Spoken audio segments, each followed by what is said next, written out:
छतरपुर गांव के एक छोटे व्यापारी लल्लन ने अपने यहाँ गाय, बकरी, कुत्ता और गधा पाल रखा है। इन सब के बीच गधा एक नंबर का आलसी है।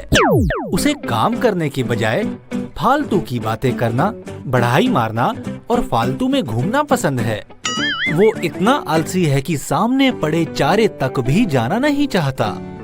बकरी से कहता है, बकरी बहन, जरा चारा यहाँ खिसका दो ना, अब कौन उठे। ओफो गधे भैया, आप इतने आलसी क्यों हैं? इतना आलसी है, फिर भी हम में से सबसे ज्यादा काम इसे ही करना पड़ता है। हाँ, हमारे मालिक इसकी पीठ पर नमक की बोरी लाद कर ले जाते हैं। गांव के नदी का पुल पार करके शहर पहुंचते हैं, नमक बेचते हैं और शाम को वापस आते हैं। अबे गधे कहीं के, अभी तक चर ही रहा है। कितना चरेगा? अब तेरे चरने के नहीं, चलने का टाइम है। चल। रात भर बारिश हुई है, इससे पहले कि फिर बारिश हो हमें शहर पहुंच जाना है। मालिक हमेशा की तरह गधे की पीठ पर नमक की 3-4 बोरी लादकर शहर की ओर चल देता है। वो नदी के पुल पर पहुंचते हैं। पूरी रात बारिश होने की वजह से गीले पुल को जैसे ही वो पार करना चाहते हैं, अचानक गधे का पांव फिसलता है और वो नदी में गिरता है। पानी में तड़पने लगता है, ढेंचू ढेंचू करने लगता है। घबरा मत मेरे गधे, मैं आ रहा हूँ। अरे यार, चल घर वापस चलते हैं। गधे को इतनी जल्दी वापस आ गया देख बाकी जानवर पूछते हैं, अरे गधे भाई, आज तुम इतनी जल्दी वापस कैसे आ गए? अरे यार, रात भर बारिश हुई थी ना, मैंने मालिक से कह दिया था आज काम का मूड नहीं है, वापस चलो वरना दुलत्ती मारकर दांत तोड़ दूंगा। मालिक डर गया और वापस आ गया। अरे वाह, तब तो तुम जब चाहो मालिक को धमकी देकर वापस आ सकते हो। काश ऐसा होता तो मैं रोज ही धमकी देकर वापस आ जाता। आज आप जल्दी क्यों आ गए? क्या करूं, गधा नदी में गिर गया, सारा नमक पानी में पिघल गया तो शहर जाके क्या बेचता, वापस आना पड़ा। अगर ये बात है तब तो मैं रोज ही वापस आ सकता हूँ। और दूसरे दिन मालिक फिर उसकी पीठ पर नमक की बोरी लादकर शहर जाने के लिए जैसे ही नदी पार करने के लिए पुल पर चढ़ता है, गधा सोचता है, यही मौका है, नदी में गिरने के बहाने कूद जाता हूँ। नमक पिघल जाएगा तो मालिक मुझे वापस घर ले जाएगा।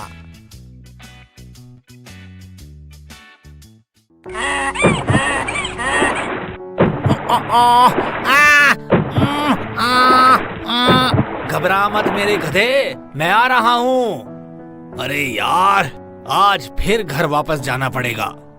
घर आने पर बरामदे में फिर सारे जानवर पूछते हैं तो कल की तरह वो फिर बड़ाई मारता है। वही यार, आज फिर मूड नहीं हुआ। मैंने मालिक को दुलत्ती मारकर दांत तोड़ने की धमकी दी, बस वो मुझे वापस लेकर आ गया।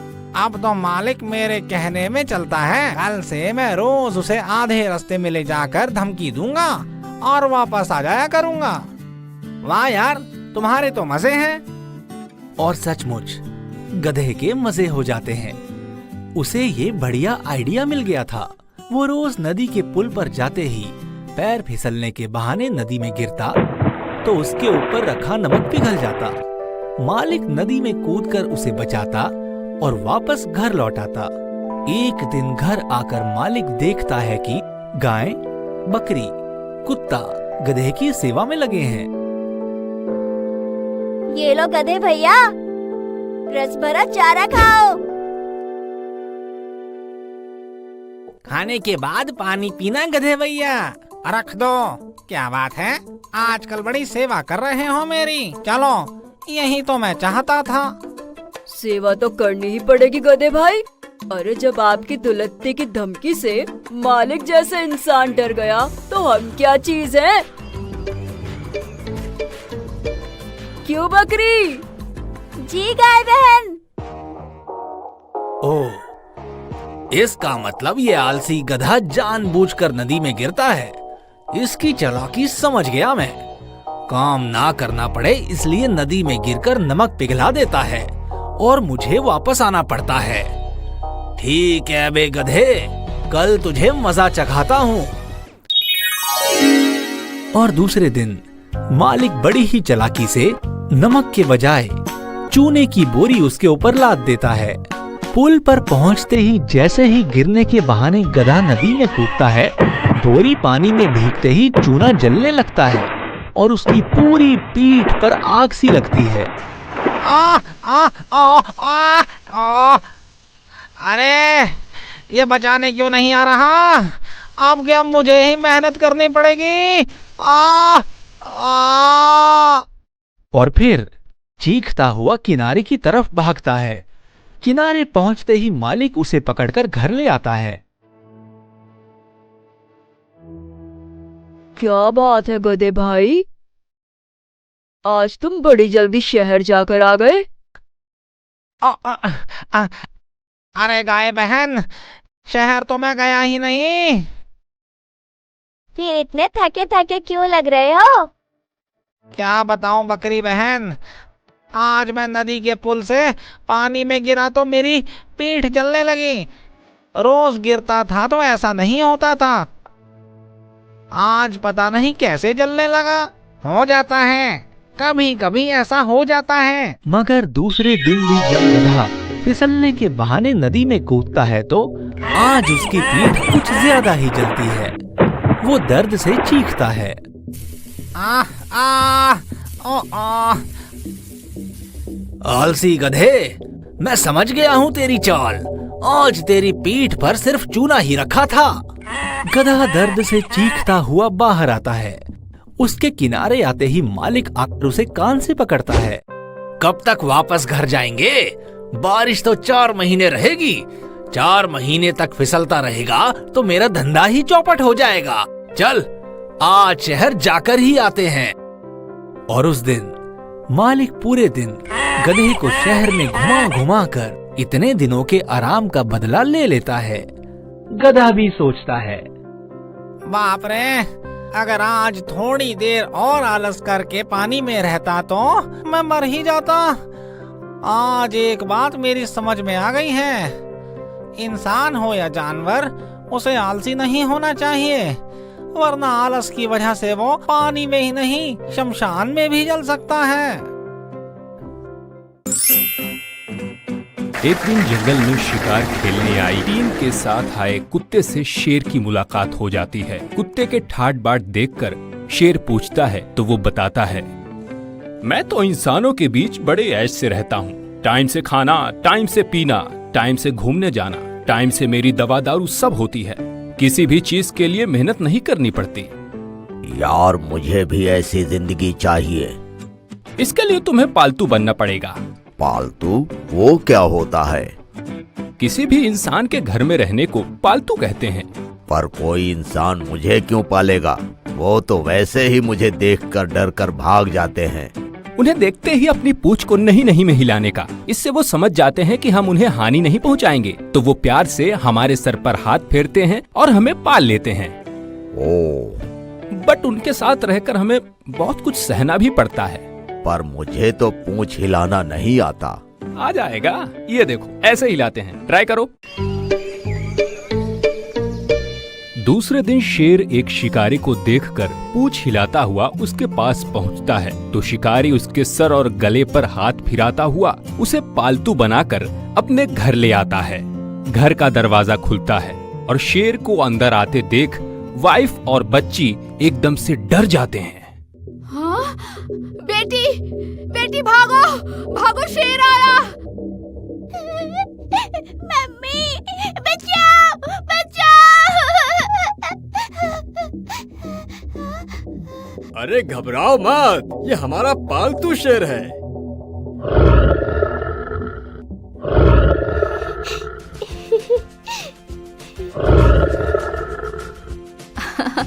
अरे हाँ, ये तो हमारा दोस्त बन गया।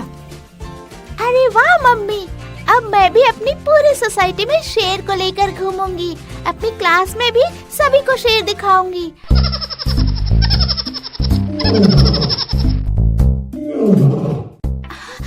अरे नहीं नहीं, इसे मत मारो, वरना। क्यों?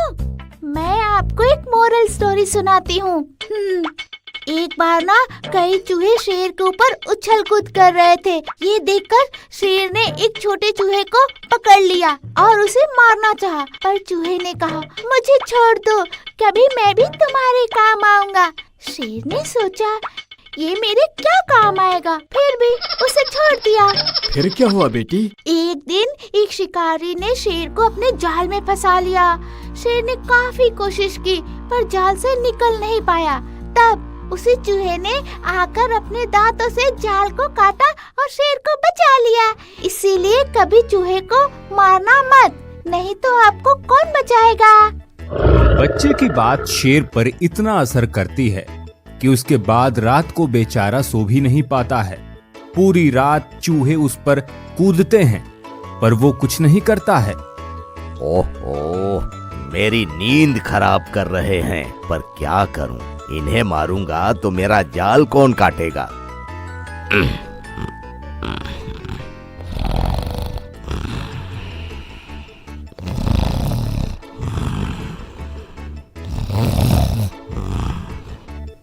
दूसरे दिन बच्ची अपनी मम्मी के साथ शेर को भी कुत्ते की तरह घुमाने निकलती है, तो गली के कुत्ते उसे देखकर भौंकते हैं।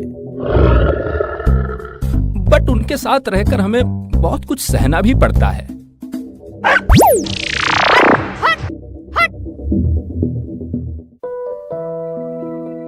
मम्मी, शेर को खून निकल रहा है। कोई बात नहीं, घर चलकर दवा लगा देंगे। और घर लाकर शिकारी उसके जख्म पर दवा लगाता है तो शेर सिसकारी भरता है। शिकारी उस पर पट्टी कर देता है। चलो हम लोग खाना खा ले। कुछ ही देर में वाइफ वापस आती है और चादर में लाल दवा लगी देख चिल्लाती है, अरे ये क्या, चादर खराब कर दी। इस शेर से तो कुत्ता अच्छा है, कम से कम समझदारी से तो रहता है। क्यों बे, तेरी समझ में नहीं आया? अरे बेटे का तो दवा कहीं लग सकती है, हैं? संभल के नहीं बैठ सकता? हाँ?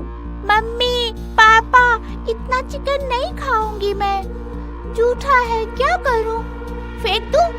अरे फेंकना क्यों, शेर के सामने डाल दे, खा लेगा। ये क्या? जंगल में दूसरे जानवर मेरा जूठा खाते थे और यहाँ मैं। मम्मी, पापा, इसकी सांस की आवाज से मुझे टीवी देखने में डिस्टर्ब हो रहा है। जाके वहाँ बैठ। पहले दिन आया तब कितने खुश थे, अब मुझे कुत्ते की तरह दुत्कार रहे हैं। सोच रहा हूँ ये घर छोड़कर भाग जाऊं। अरे मम्मी देखो, टीवी पर न्यूज आ रही है। शहर में एक शेर अचानक से आ गया, लोगों में भगदड़ मच गई और पुलिस ने शेर को गोली मारकर उसे जान से मार दिया। हाँ? बाप रे, ये तो मैंने सोचा ही नहीं था। कुत्ते की तरह मैं घर छोड़कर भाग भी नहीं सकता। कुत्ते को बाहर देखकर कोई कुछ नहीं कहेगा, पर मेरे बाहर जाते ही शहर में भगदड़ मच जाएगी और पुलिस आकर मुझे गोली भी मार सकती है। उफ, आज पहली बार मुझे अपने शेर होने पर पछतावा हो रहा है। काश मैं कुत्ता होता, कम से कम घर से भाग तो जाता। वो कुछ दिन और मजबूर सा उन्हें सहन करता है, मगर एक दिन मौका मिलते ही वो घर छोड़कर जंगल भाग जाता है। जंगल की हरियाली बहुत दिनों बाद देखते ही वो खुशी से चिल्लाता है। उसकी दहाड़ पूरे जंगल में गूंज उठती है। शेर की दहाड़ सुनते ही जंगल के जानवरों में अफरा तफरी मच जाती है। सारे जानवर घबराते भागते हुए एक दूसरे के पास इकट्ठा होते हुए कहते हैं, अरे बाप रे, लगता है शेर आज वापस आ गया।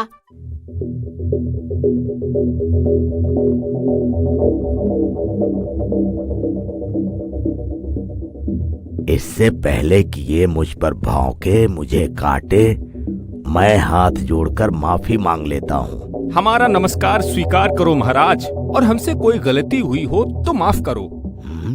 कैसी गलती? आप इतने दिन शहर में रहे और हम आपके स्वागत के लिए कुछ कर नहीं पाए। हमें आपकी गुफा साफ करके वहाँ खाने के लिए 2-3 अलग अलग टाइप के जानवर का शिकार करके रखना चाहिए था। अरे मैं तो डर रहा था कि ये मुझे काटेंगे, पर ये तो मुझसे माफी मांगकर मेरी सेवा करना चाहते हैं। शेरराज की जय हो। हमारे लायक भी कोई सेवा हो तो बताइए महाराज। वाह, अब मैं सही जगह पर आया हूँ। वहाँ इंसान सच ही कहते थे, छोटी से छोटी चीज की भी अपनी सही जगह पर कीमत होती है। मेरी भी इज्जत इंसानों के बीच नहीं, जंगल में जानवरों के बीच ही है। आज से मैं अपना